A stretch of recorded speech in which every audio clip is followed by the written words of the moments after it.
Today, we are fortunate to have an extraordinary presenter to discuss the civil rights movement, national and Michigan views.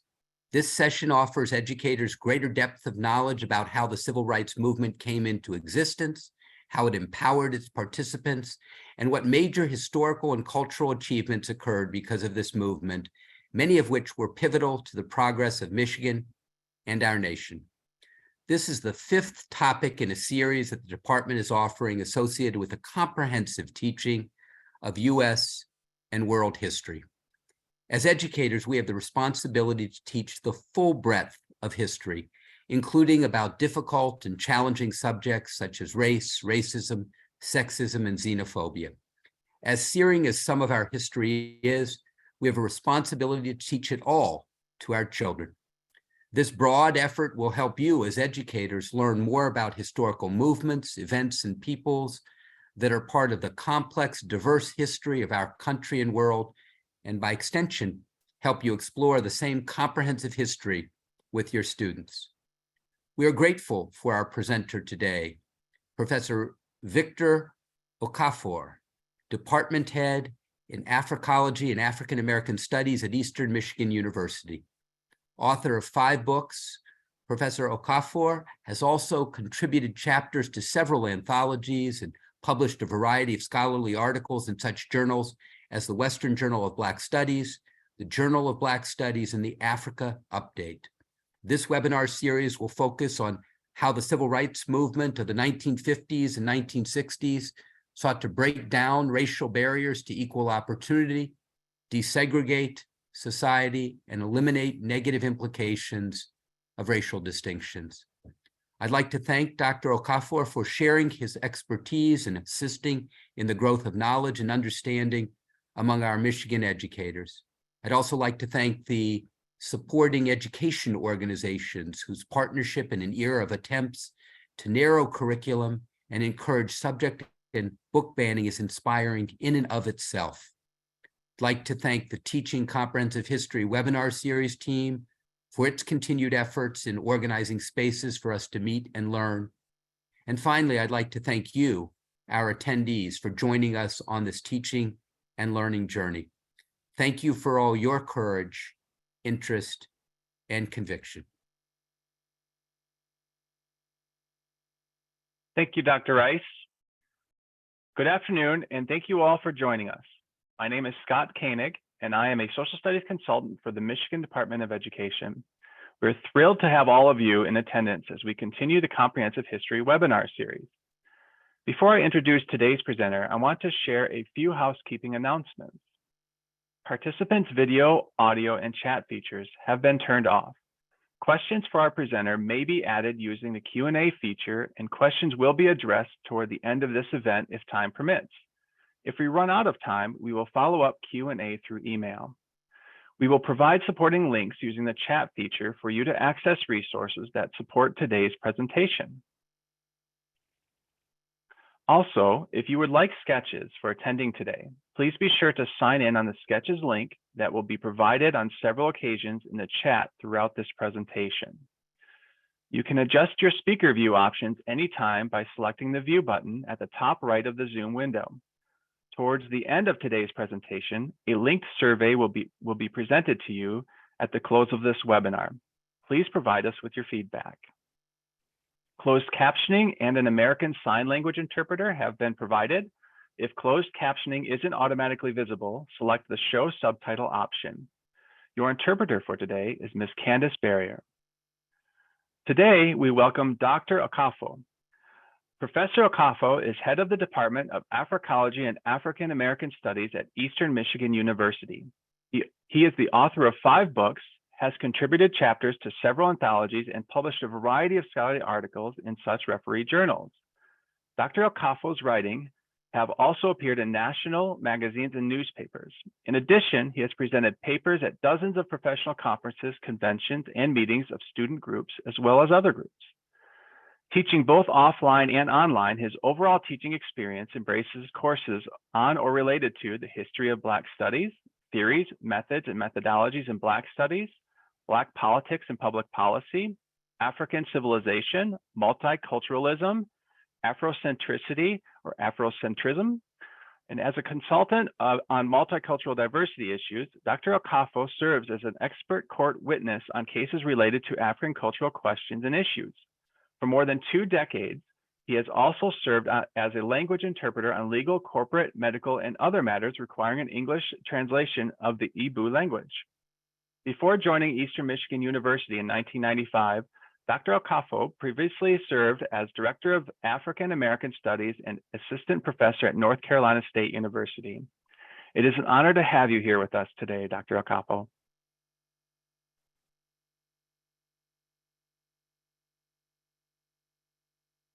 Thank you.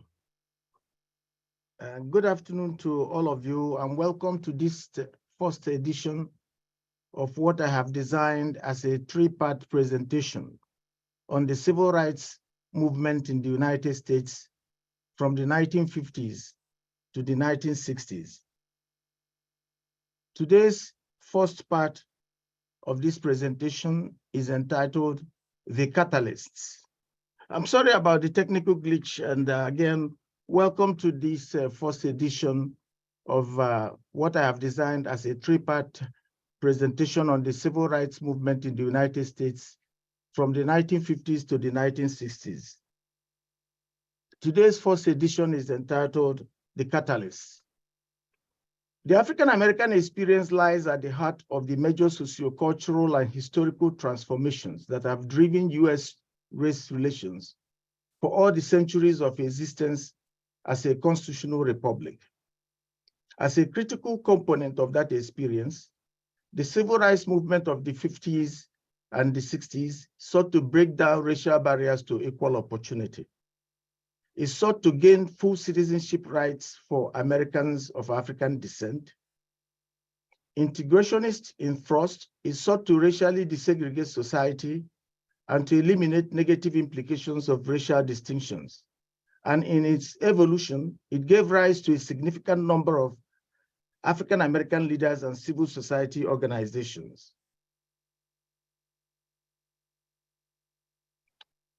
For the principal leader of the movement, the late Martin Luther King Jr., it was a 13-year struggle during which he lost his life to an assassin on April 4, 1968. But first, let's briefly review the nature of the prevailing racial climate in the post-bellum period of the United States, which the civil rights movement sought to redress. By post-bellum, I mean the period that followed the end of the Civil War of 1861 to 1865. Due to 3 landmark constitutional amendments, namely the 13th Amendment of 1865, which granted formal freedom to the previously enslaved African Americans, the 14th Amendment of 1868, which extended the Equal Protection Clause of the Constitution to African Americans, and the 15th Amendment of 1870, which effectively extended the right to vote to African American males, as well as a set of civil rights acts passed in 1866, 1870, 1871, and 1875, a racially reconstructive and rehabilitative period known as Reconstruction thrived after the Civil War of 1861 to 1865, which was won by the Union. Reconstruction witnessed landmark sociopolitical achievements on the part of African Americans, including the election of 22 members of Congress, among whom were 2 senators from the state of Mississippi, Senators Hiram Revels and Blanche K. Bruce, Republicans. Revels served from 1870 to 1871, but Bruce had a longer term of office from 1875 to 1881. However, Reconstruction was short-lived and collapsed only after a span of 12 years, 1865 to 1877. Why did it fail? You may wonder. Indeed, it was an aborted march of progress in race relations and reconciliation in the South. For one, the federal government did not keep all its promises to the freed African Americans including the famous expectation of 40 acres and a mule for every newly freed African American with which to start a new life. The Freedmen's Bureau was authorized, quote, to make available 40-acre plots to the landless freedmen from the lands confiscated from rebel owners. The availability of such lands rapidly declined when President Andrew Johnson granted pardons in the summer of 1865 to many rebel owners who were then able to reclaim their property, unquote. Second, the Northern Industrial Coalition that helped to bring about the progressive era of Reconstruction gradually disintegrated. Third, the South achieved a reconciliation with the North, but implicitly at the expense of African Americans.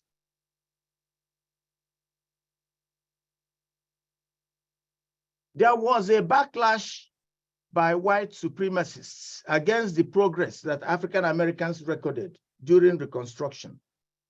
The backlash took a variety of forms, including the formation of terrorists and reactionary groups such as the Ku Klux Klan in Pulaski, Tennessee in 1865, which by 1870 had spread to almost all southern states.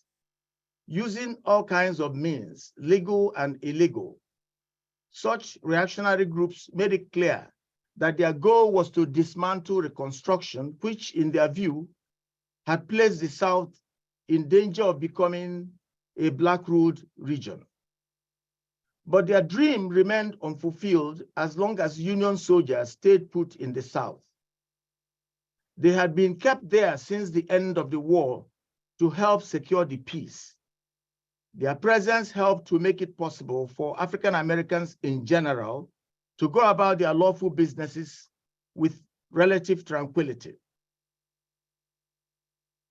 John Hope Franklin and Alfred Moss, in their 1994 book on African American history, put it succinctly, and I quote, "White conservatives who witnessed the public resurgence of Blacks in North Carolina, Georgia, and other southern states deeply resented the Blacks' exercise of power when they were unable to control them. As Blacks returned to prominence, either as electors or as an election issue, sentiment against their participation in politics grew," unquote. Another symbol of white resentment came in the form of Black codes resembling pre-Civil War slave codes. Such Black codes placed severe limits on African American constitutional rights and liberties. As another author, Anthony Cooper, frames it, and I quote, "These laws were passed in the period of presidential reconstruction by state governments dominated by planters, ex-Confederates, and antebellum politicians. Their aims were to control the activities of the free Black population in the states of the South and to preserve a captive labor force for the plantations," unquote. Then came a presidential election in 1876.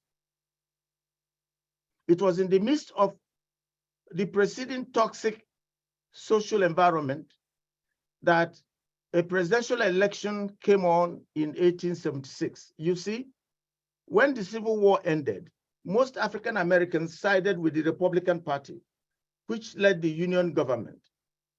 There were several reasons for this.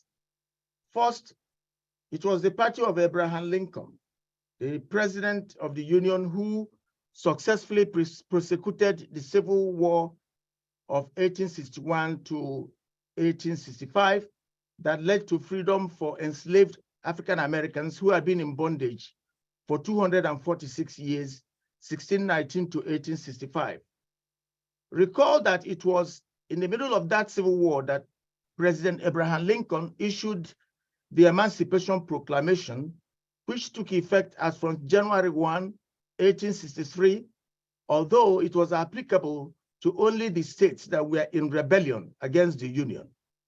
Recall as well that President Lincoln did permit African Americans to fight on the side of the Union in that war. About 186,000 African Americans went on to serve in the war as soldiers, and 29,000 served as sailors.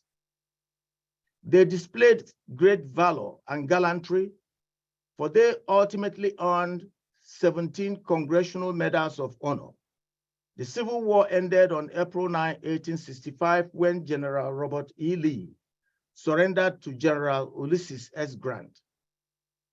Second, the Republican Party itself opened its doors to African Americans and, in fact, financed the candidacies of those of them who sought political office. Third, the Democratic Party of that time period roughly closed its doors on African Americans. This was the political order in the South when election year 1876 rolled in, and it produced Rutherford B. Hayes as the flag bearer of the Republican Party. The election of November 1876 did not produce a clear-cut winner, almost reminiscent of the deadlocked US presidential election of 2000. The contest was between Rutherford B. Hayes of the Republican Party and Samuel J. Tilden of the Democratic Party. Given the deadlocked election, a congressional commission awarded Republicans Rutherford B. Hayes 20 contested electoral votes in what came to be known as the Compromise of 1877. The Democrats, who controlled the House of Representatives, permitted the decision of the Electoral Commission to go into effect. How was he able to secure that support from the Democrats? Republicans Rutherford Hayes made a promise that amounted to playing what some observers tend to describe as the race card. He pledged to support the South.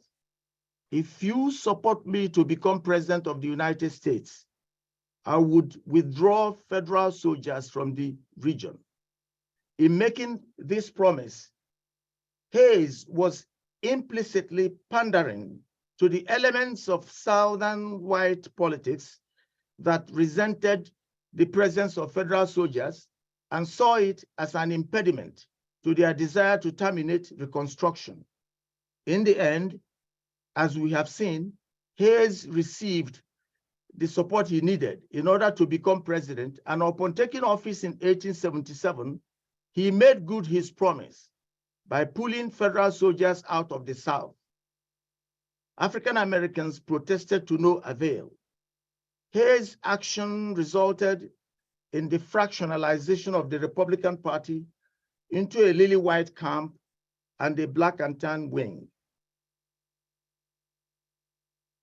Now, let me digress a little bit. Recall my reference earlier to the fact that during Reconstruction, 1865 to 1877, up to 22 African Americans, including 2 senators, did serve in the United States Congress, and that those political achievements occurred under the banner of the Republican Party.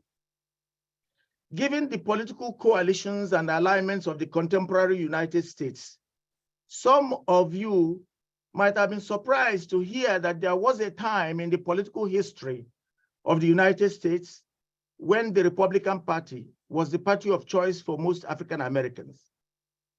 While I did explain why the Republicans were the predominant choice of African American voters in that post-war period, I would like to add to that explanation another factor, namely that the political orientation of the Republican Party of that earlier time period tended by and large to be more like the overall liberal to moderate orientation of the contemporary Democratic Party in terms of the socio-political issues of the day.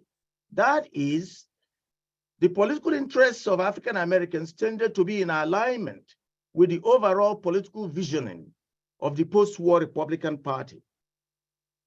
Notably, the current tradition of a general Black majority political preference for the Democratic Party dates effectively back to 1936, when for the first time, a majority of African Americans voted for its presidential candidate, namely Franklin D. Roosevelt, primarily because of his New Deal program for rescuing the nation from the stranglehold of the Great Depression of 1929 to 1939, following a major stock market crash.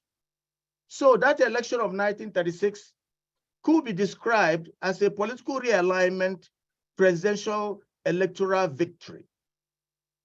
Notice also that this realignment occurred in the aftermath of the failure of post-war reconstruction. Now, there followed an eruption of Jim Crow laws. As Reconstruction failed, a new social order began to set in. Starting with the state of Tennessee in 1875, a social system of racial separatism descended upon our society, particularly in the South, following the overthrow of Reconstruction. Jim Crow laws, which provided for a social system of racial separatism, erupted across the South. Such laws legalized segregated housing, segregated schooling, segregated public places, segregated medical care, and segregated public transportation. Initiated by white supremacists in the state of Tennessee in 1870, certain aspects of Jim Crow laws forbade interracial marriage, and that prohibition eventually spread throughout the South. But it must be remembered, it must be pointed out that aversion towards interracial marriage or interracial dating has a much longer history in our society. As early as 1691, Virginia tried to legally prohibit interracial marriage, and its example was copied by other colonies and counties. By the mid-period of the 18th century, all of the southern colonies and several northern colonies had passed legislation forbidding interracial marriage and fornication. Joining in the act, a racially regressive Supreme Court of the United States nullified a set of civil rights acts that were enacted during Reconstruction, such as the Civil Rights Act of 1866, 1870, 1871, and 1875. What about institutions of higher learning? Overall, what was their posture during this pre-civil rights movement era? In his book, Inherently Unequal, The Betrayal of Equal Rights by the Supreme Court, Lawrence Goldstone recalls vividly the role played by institutions of higher learning in all of this, especially the state of social scientific knowledge in the nation at that time, and how it all impacted upon judicial thinking. As he frames it, and I quote, "The social scientific climate made any equal rights challenge even more tenuous. The racial views of the justices, as well as the vast majority of Americans, continued to be steeped in quack scholarship. Social Darwinism was more popular than ever. The theory was regularly employed to buttress economic or sociological arguments. Pseudoscience abounded in the 1890s, everything from phrenology, which asserted that one's personality could be deduced by the shape and size of his or her skull, to theosophy, which claimed insight into the mind of God and postulated spiritual evolution and reincarnation, unquote. A high point of the resulting regressive judicial thinking and regressive judicial ruling came in 1896, when, in the case of Plessy versus Ferguson, the Supreme Court ruled that racial segregation was a constitutionally supported practice, arguing that, quote, laws permitting and even requiring the separation of the Black and white races in places where they are liable to be brought into contact do not necessarily imply the inferiority of either race to the other, unquote. To put things in perspective, Goldstone recalls that, and I quote, the Plessy decision was merely a continuation and a reaffirmation of a judicial and social philosophy that the court had advocated for 2 decades, unquote. To Goldstone, the Supreme Court provided the coup de grace, as reflected poignantly in the following excerpt, and I quote, with the help of the Supreme Court, the white population of the old Confederacy achieved all it had sought in the decades after the collapse of Reconstruction. African Americans were returned to quasi slavery, and the social structure of the antebellum South could be replicated by whites without fear of intervention. The era of federal mandate for equal rights was at an end. The court had defended state laws that stripped racial equality away and overturned federal laws that sought to defend it, unquote. Another author, Audrey Smedley, in her book, Race in North America, succinctly sums it up, while simultaneously reminding the reader of the complicit roles played by other institutions of society in the systematic subordination and subjugation of African Americans. She writes, and I quote, the transformations in worldview that restricted the definition of who would be full participants in American society were confirmed repeatedly by judicial decisions, legislative enactments, and scientific publications, unquote. In part 2 of this series, I will examine the nature of the socio-psychological impact of the Jim Crow social system of segregation on African Americans in general. For now, let me wrap up this part 1 of my presentation with a short video clip entitled The Jim Crow Museum.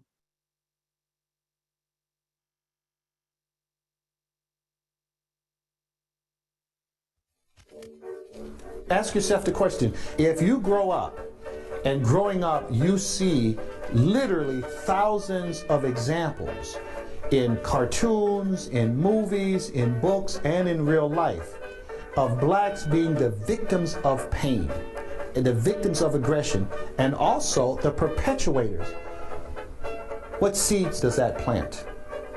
What we try to do in the entire museum is to re-emphasize that the pieces in here are caricatures. They are not real people. It's a distortion. It's a lie. I wish I was in the land of cotton, old times there, I'm not forgotten. Look away, look away, look away, Dixieland, in Dixieland where I was born in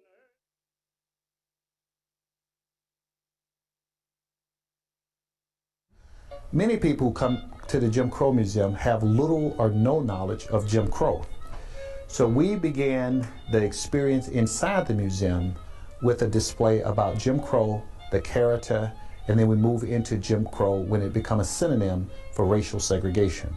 This wall here is a blown up version of an 1832 sheet music which was called Jim Crow. You have here the silhouette form of Thomas Rice, one of the early blackface performers in the U.S. who put blackface makeup on, got on stage and pretended to be a black character. He did not create blackface stage performances, but what he did do was to make the Jim Crow persona popular in the United States and across the world. This section of the museum actually has two of the ways we think of Jim Crow. One, Jim Crow as a blackface form of entertainment. minstrel shows both shaped and reflected attitudes toward African Americans. Imagine if you were a white American, you didn't know a lot of African Americans, and the only depictions or portrayals of African Americans that you saw were from the minstrel stage. There you would find, dressed in blackface, white Americans pretending to be African Americans, and then later African Americans darkening their skins, pretending to be even darker African Americans, acting as buffoons and idiots and the like. Those shows became central to the creation, the legitimization, the spread of the ideas and beliefs that African Americans were inferior others. When the man said for he could give me a situation, he'd have to put me through a simple self-examination. No, stupid. You mean a civil service examination. On the other side, what we have is Jim Crow as a synonym for segregation. And this showcase has objects that we would more traditionally associate with segregation. One of the lessons of the Jim Crow Museum is that Jim Crow segregation was so pervasive that it was omnipresent, that it was in every aspect of American society. Every major societal institution, the family, the government, the media, the military, higher education, all major institutions in our society bought into the idea that whites were superior to blacks in all ways that mattered. In every day, in every aspect of the society, the racial hierarchy was cemented and manifested. There is a sign here that says, "For colored patrons only."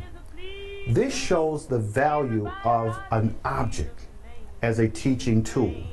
You've heard the story of Miss Rosa Parks and how she did not want to give up her seat. But what you might not know is that in many communities, blacks did ride in the front of the bus, at least all the way to the front, except one seat from the white bus driver. But when white people got on the bus, they then had to move back. And what this sign demonstrates, if you notice the metal parts at the end, is that the sign was movable. And often it was the black person who had to not only get up to give their seat, but then had to themselves move the signage behind them. In that case, not only are you forced to move, you're forced to participate in your own victimization. Nothing can ride up but the blood-washed hose, because this train is a clean train, this train. The new Jim Crow Museum afforded us the opportunity to build this wall. For many Americans, when they think about what was Jim Crow, they think only of segregation laws. We know better than that. We know that Jim Crow included every aspect of society. However, the laws were an important part of Jim Crow. Laws that, for example, forbade African Americans and white Americans from playing checkers together, or being buried in the same cemetery, or fishing together, or doing anything that implied social equality. What we tried to do here was to put so many of those laws there that you really had a sense of how pervasive those laws were under Jim Crow. Some of those rules are codified into law. Some of them are norms that they're not laws, but they're just as real. So for example, if you were in the Deep South or border states, you would have in constitutions and in local city ordinances laws that forbade certain behavior. But it is also the case that when you left the Jim Crow South and came north, that there were still practices. Sometimes they weren't codified into law, city ordinances, county ordinances. Sometimes they weren't laws in that sense. But trust me when I tell you that they limited interactions between African Americans and whites, that they limited opportunities for African Americans, and that a person, an African American, who violated those laws was punished. It shall be unlawful for a white person to marry the marriage of a person of Caucasian blood with any Negro, which Mongolian, shall be Malay, voting or Hindu shall be no. It shall be unlawful.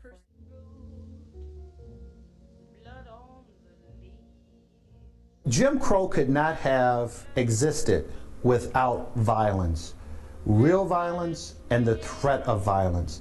The reality is people would not put up with a caste system, being victimized within a caste system, if they did not fear violence. And it is an unfortunate truth that in the United States history, that thousands of African Americans were brutally murdered. I think the message to learn here is that violence was instrumental. By that I mean it was an instrument used to control African Americans, to control their ambition, to say to them, no, you will not have a white man's job, you will not date a white man's woman, you will not attend a white man's school, and if you try to do those things or anything that implies that you believe that you are an equal to a white man, you risk your life.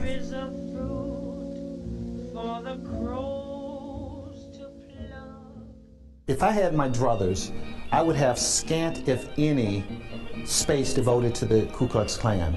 The reason I've never liked to emphasize the Klan is because we don't want to associate racism with just an extremist group.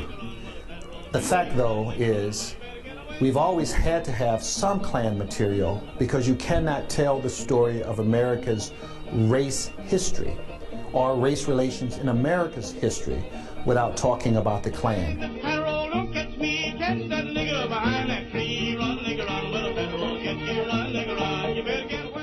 As I said before, the Jim Crow could not have worked without violence. And that violence was real and potential. Here's a case where we have a real act of violence, but it's also reproduced, and so it becomes a threat of violence. What you see here is a postcard. So not only was the person beaten, but it became an image, a part of an object, an everyday object that would have been sent through the mail system. Blacks have been targets in games, in toys, and also in real life. Games like African Dodger, where a black person stuck their head through a hole, and we've tried to recreate that here, and people would throw balls at their faces.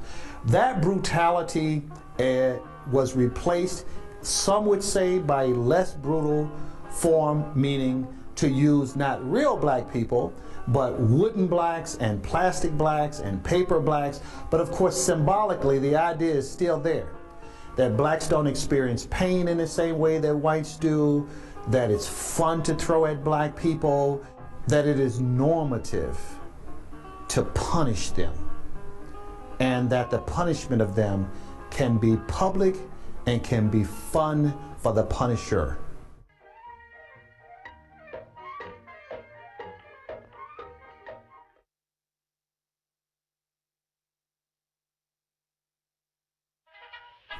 Coon Chicken Inn was a chain of restaurants, mostly out west, Seattle, Portland, Salt Lake City. Inside the Coon Chicken Inn restaurants were every conceivable stereotype you can think of. So in the Jim Crow Museum, what we've done is to recreate the face of the Coon Chicken Inn porter as we enter the part of the museum that deals with caricatures. The idea is this: Jim Crow could not have existed without violence, and it could not have existed without millions, I mean literally millions of everyday caricatured objects which supported that system. We decided to use as much as possible a home motif for the museum. Here we have a kitchen, and in that kitchen we have Mammy. Mammy was one of the dominant caricatures of African American women. She was dark, she was a large woman, she was, at least by American standards, an unattractive woman. She had children, and yet she was often perceived as being desexualized. She was loyal to a fault. And that image of Mammy became this image that many white Americans associated with wholesomeness. So her face was placed on breakfast foods and other kitchen-related objects. And so what we did here is to put literally dozens of mammy images in a kitchen. All racial and ethnic groups have been caricatured in this country, but the truth is no group has been caricatured as much and in as many ways as have African Americans. Caricatures become rationalizations for the denial of opportunities. If, for example, you believe the caricature of African American men as coons, meaning lazy ne'er-do-wells, ignorant, people who are cultural parasites, if you perpetuate that caricature and accept that caricature, then that becomes a rationalization for denying African Americans the right to vote, to attend good schools. It becomes indeed a rationalization for supporting Jim Crow.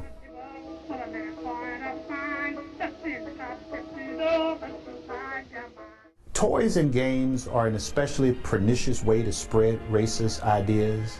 If you look at the depictions of African Americans in cartoons in the 1940s, what you notice is that they're actually caricatures.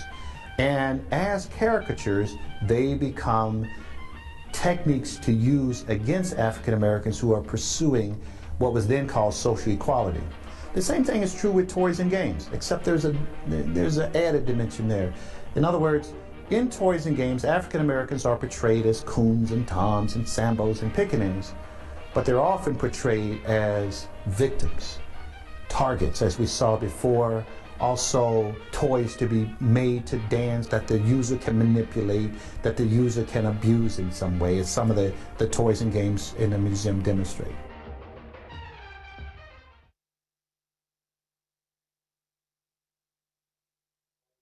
In the old museum, we did not have space to tell stories of how African Americans responded to racism, how they responded to the violence, how they responded to the caricatures.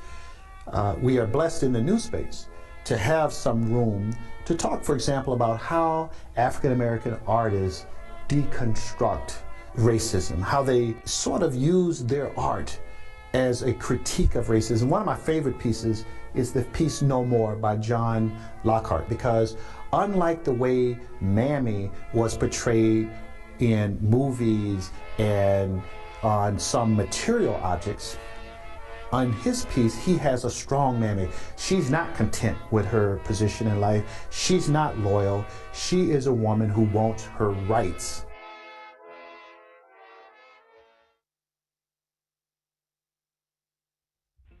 The new museum affords us the opportunity to tell the story of African Americans who achieved despite Jim Crow. The main idea is this, that even during the violence of Jim Crow and the suffocating, oppressive, almost omnipresent nature of Jim Crow, you had African Americans who were scholars, who were inventors, who were thinkers, who were civil rights leaders, politicians, people who served the country proudly in the military, and we think that that is a testimony of the resiliency not just of African American people, but of people in general. The one part of the museum that I wish was larger, and indeed if we do an expansion, this is one of the areas that will be expanded, and that is the area associated with civil rights. Think of the civil rights movement this way. The signing of the 1964 Civil Rights Act, which we have one of the ink pens that President Johnson used to sign that landmark legislation into law, the signing of that bill represents the official death of Jim Crow. Now we know that the civil rights movement did not achieve all of its goals, and we know in some ways that it lasted beyond its period, but I like having a civil rights section of the museum because it was a direct assault on Jim Crow. Not just the laws, but also Jim Crow, the customs. You know, once a guy said to me, you can't legislate morality, you can't legislate behavior. And I thought about that. Yes, that's true in some ways, but the reality is this. When the segregation laws were taken down, it made it easier for people to change behavior. Not some of maybe the older people that had existed during the time, but certainly for the generations that followed. I think changing the laws did matter, and I think ultimately they made it easier to change behavior.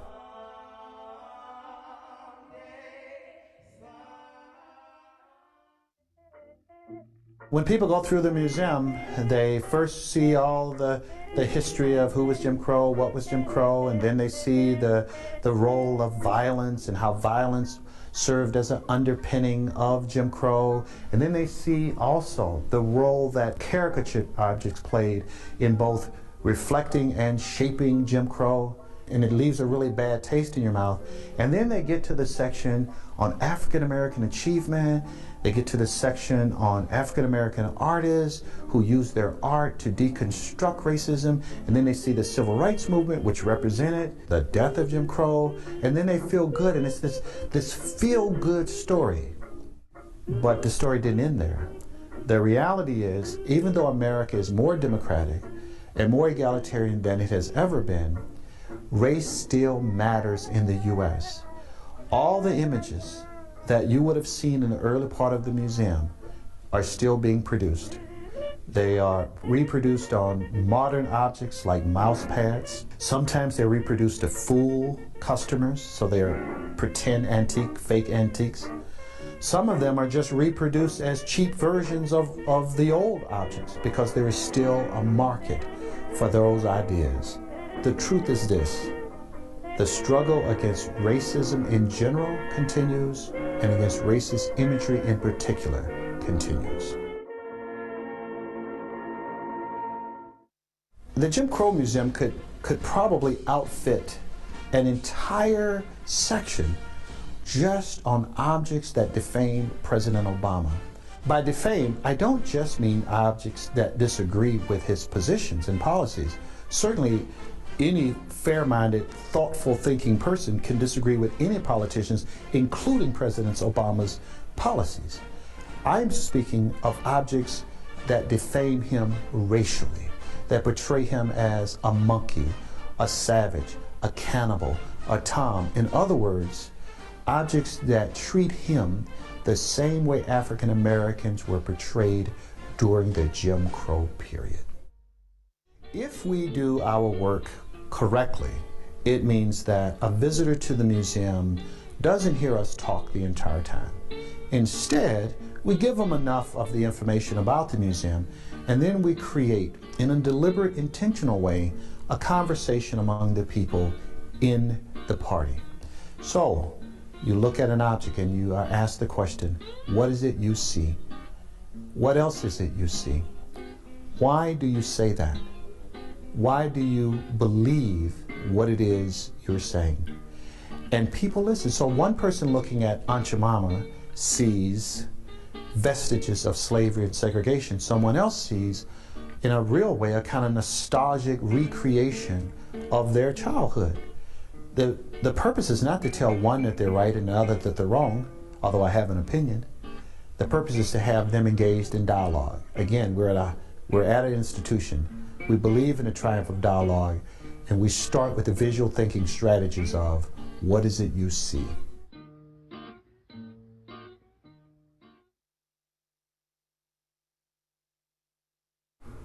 This mural is called the Cloud of Witnesses mural.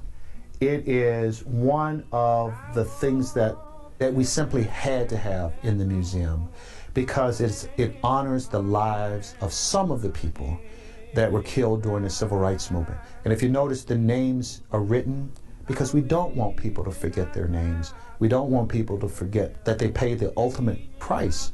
This room then, with them as the backdrop, becomes a space where a small group of people, 10, 15, 20 people, can sit and can dialogue about what they just saw, what they just experienced in the Jim Crow Museum. But also, they can talk about what is it we as Americans need to be doing. Says I done been to that long plank walk, and I'm on my way back home.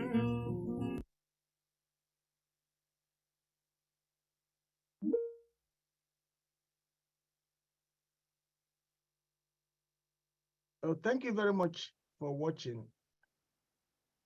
And see you next week. Oh, hang on, one moment. One moment, Dr. Okafor. We actually have a couple questions. I think we can, if you wouldn't mind, we'd like to ask you one of them, if it's possible. Sure, go ahead. Okay, thanks. Let me get them up one moment. So it just wasn't fast enough with the switch there. Okay, thank you. So 2 questions have come in. Let me ask you this one. Given the more prevalent instances of interracial marriage in Spanish and Portuguese colonies, did this have a prominent effect on developing any different trajectory for racial relations, let's say in Latin American countries? Is this a space that you might be able to address?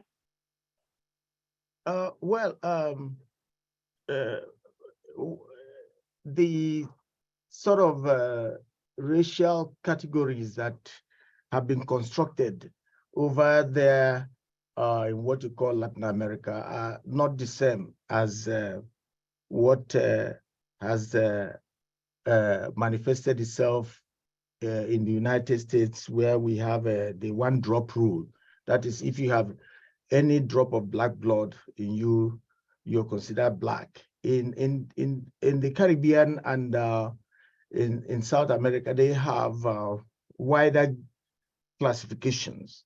Not racial categories are not as strict as they are here. Like this question is pretty interesting. Could we consider the Fair Housing Act or the Affordable Care Act as true end to Jim Crow laws? What are your thoughts around that question? The Fair Housing Act was one of the 3 major pieces of legislative reforms that emerged from the Civil Rights Movement, including the 1964 Civil Rights Act, the 1965 Voting Rights Act, and of course, the 1968 Fair Housing or Equal Housing Act. The Affordable Care Act could logically be viewed as an extension of those, as a step forward, as a reflection of the progress that has been recorded since the advent of the Civil Rights Movement. Well, we thank you so much for this presentation. I thank you for using a Michigan resource and as housed at Ferris State University. This resource that you shared with us today, it opens a lot of opportunity for student learning. It's wonderful for the classroom. It even offers virtual field trips, I believe.